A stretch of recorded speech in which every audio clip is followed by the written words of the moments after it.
La muerte de Jesús no fue un evento común en la historia, no fue solo la ejecución de un hombre inocente, sino el momento en que el mismo Hijo de Dios entregó su vida para la salvación de muchos. Este acontecimiento fue tan grandioso e importante que la misma creación reaccionó de manera sobrenatural.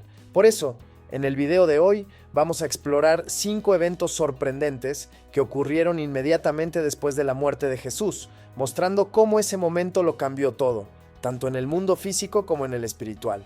Quédate hasta el final porque el quinto acontecimiento, sin dudas, es el más importante de todos para nosotros. Primer evento, una oscuridad cubrió la tierra. Antes de la muerte de Jesús, algo aterrador ocurrió. Desde el mediodía hasta las 3 de la tarde, una oscuridad sobrenatural se apoderó de la tierra, y cuando era como la hora sexta, hubo tinieblas sobre toda la tierra hasta la hora novena, y el sol se oscureció. Esta oscuridad no fue un eclipse común, ni un fenómeno natural explicable. Duró 3 horas enteras y ocurrió en el periodo de la Pascua judía, que se celebra en luna llena, lo que hace imposible un eclipse solar. No es posible decir con certeza por qué ocurrió esta oscuridad, pero se pueden plantear algunas posibilidades. Primera, juicio de Dios. En algunos pasajes del Antiguo Testamento, la oscuridad es un símbolo del juicio divino. El profeta Amós predijo algo similar. Y acontecerá en aquel día, dice Jehová el Señor, que haré que se ponga el sol a mediodía, y cubriré de tinieblas la tierra en el día claro. Esto apunta al juicio de Dios siendo derramado sobre Jesús mientras él cargaba los pecados de la humanidad. Segunda posibilidad, separación de Dios. En la cruz, Jesús clamó: Dios mío, ¿por qué me has desamparado? La oscuridad pudo haber simbolizado la separación momentánea entre el Padre y el Hijo, pues Jesús estaba cargando sobre sí los pecados de la humanidad. Este fue el momento más intenso del sufrimiento espiritual de Cristo. El hecho de que la oscuridad durara 3 horas también puede recordarnos la plaga de oscuridad en Egipto, que fue una de las últimas señales antes de la liberación del pueblo de Israel. En aquel caso, en lugar de 3 horas de oscuridad, fueron 3 días. Esto es muy interesante porque, así como la oscuridad de Egipto vino antes de la liberación del pueblo, esta oscuridad que cubrió la tierra antes de la muerte de Jesús anunciaba la redención final de la humanidad por el sacrificio del Cordero de Dios. Segundo evento, el velo del templo se rasgó. Marcos capítulo 15, versículos 37 y 38. Mas Jesús, dando una gran voz, expiró. Entonces el velo del templo se rasgó en dos, de arriba abajo. En cuanto Jesús entregó su espíritu, un evento impactante ocurrió dentro del templo en Jerusalén. El velo que separaba el lugar santísimo se rasgó de arriba abajo. El rasgar del velo no fue un simple accidente o coincidencia. Tuvo un gran significado espiritual, marcando el inicio de una nueva era en la relación entre Dios y los hombres. El antiguo sistema de sacrificios había terminado y un nuevo pacto estaba siendo establecido. Es importante decir que el velo del templo no era una simple cortina. Era una enorme barrera que separaba el lugar santísimo del resto del templo. El lugar santísimo era el lugar más sagrado de Israel, donde la presencia de Dios se manifestaba. Solo el sumo sacerdote podía entrar allí una vez al año, en el día de la expiación, para ofrecer sacrificios por los pecados del pueblo. El velo representaba la separación entre Dios y la humanidad a causa del pecado. Con la muerte de Jesús, esa barrera fue removida. Ahora, cualquier persona puede acercarse a Dios directamente, sin necesidad de sacerdotes o sacrificios de animales. Jesús abrió el camino directo a la presencia de Dios a través de su sacrificio. Ahora no hay más separación para aquellos que están en Cristo. Además, en el Antiguo Testamento, los sacerdotes necesitaban ofrecer sacrificios constantemente por el pecado del pueblo, pero con la muerte de Jesús, Él se convirtió en el sacrificio perfecto y definitivo, poniendo fin a la necesidad de cualquier otro sacrificio. El hecho de que el velo se rasgara de arriba abajo refuerza que fue una acción directa de Dios y no algo causado por manos humanas. Tercer evento, terremoto. En el mismo momento en que Jesús murió, la tierra tembló violentamente, las rocas se partieron y toda la creación pareció reaccionar al sufrimiento del Creador. Este terremoto no fue solo un fenómeno natural, sino una señal de Dios de que algo extraordinario estaba ocurriendo. Esto muestra que la muerte y resurrección de Jesús fueron eventos cósmicos, afectando tanto el mundo espiritual como el mundo físico. El texto no nos dice, pero podemos plantear algunas posibilidades como causas de este terremoto. Primera, la creación reaccionó a la muerte del Creador.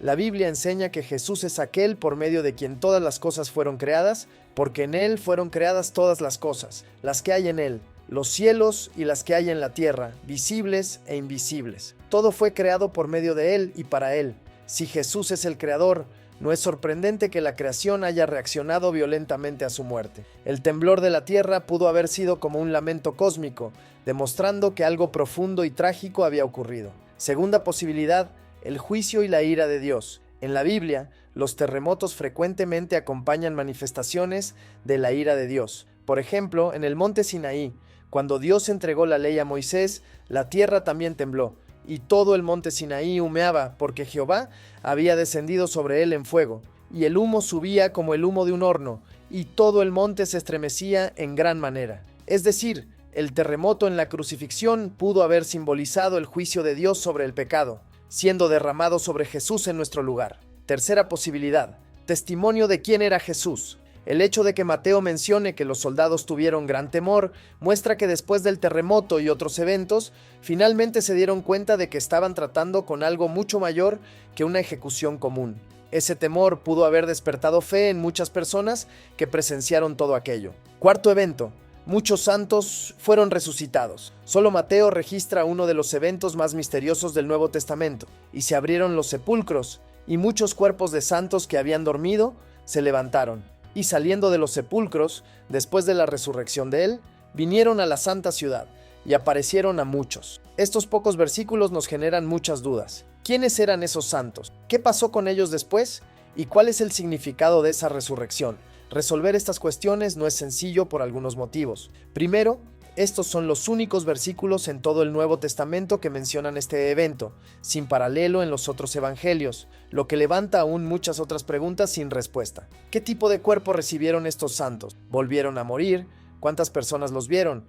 ¿Hasta qué punto estas apariciones fueron públicas? Segundo, una lectura rápida del texto da la impresión de que las personas santas, a pesar de haber resucitado cuando Jesús murió, solo salieron del sepulcro y aparecieron a los ciudadanos de la ciudad después de la resurrección de Jesús. Eso hace que toda esta historia sea mucho más complicada. ¿Qué estuvieron haciendo esas personas resucitadas durante ese tiempo intermedio? ¿Se quedaron dentro del cementerio esperando a que Jesús resucitara? Lamentablemente, tenemos poca información sobre varios detalles de este evento. Por ejemplo, no está claro si la resurrección de los santos ocurrió en un cuerpo natural o sobrenatural. Sin embargo, la segunda opción parece más probable, lo que implicaría que no regresaron a sus tumbas. Si es así, esa resurrección simboliza el amanecer de los últimos días. Mateo no nos dice a dónde fueron. ¿Habrían sido trasladados? Tampoco especifica quiénes eran esos santos, pero su lenguaje sugiere, aunque sin comprobar, que podrían haber sido figuras judías muy conocidas del Antiguo Testamento y de la literatura interbíblica como héroes espirituales y mártires de la historia de Israel. Si ese fue el caso, Mateo nos revela, entre otras cosas, que la resurrección, tanto de los que vivieron antes de Jesús como la resurrección de los que vivieron después de él, dependen de su triunfo sobre la muerte. Quinto evento, un centurión reconoció la divinidad de Jesús. Mateo 27, versículo 54.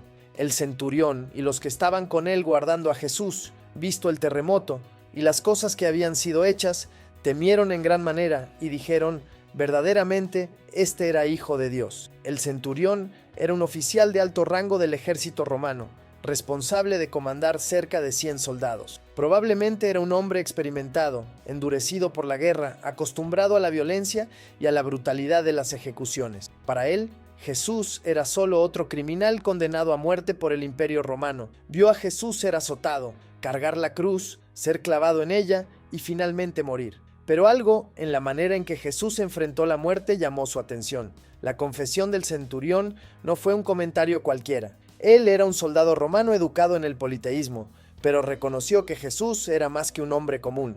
¿Pero qué pudo haberlo llevado a esa conclusión? Primero, el comportamiento de Jesús durante la crucifixión. Él no reaccionó como los otros condenados. En lugar de gritar maldiciones contra los que lo crucificaban, mostró misericordia y amor.